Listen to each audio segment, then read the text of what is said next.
At 3:45 p.m. on the 28th of May, 2012, the owner of a Beech V-35 Bonanza took off from the Warrenton, Virginia airport.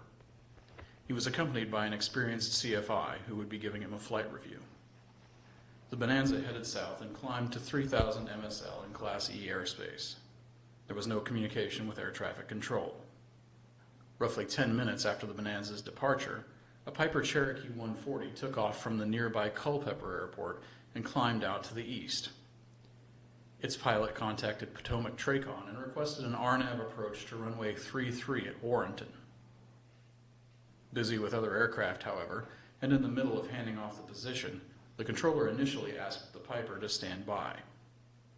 By 4:04 p.m., the Beechcraft was approximately 1 mile east of and 500 feet below the Piper, climbing slowly on a southeasterly heading.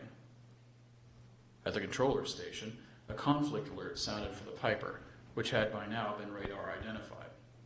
The controller noted the alert, assessed that there was no immediate danger, and turned his attention back to the 4 different IFR aircraft he was handling, 2 of which had a potential separation issue. During this time, the Piper and Beechcraft were converging at a 45-degree angle.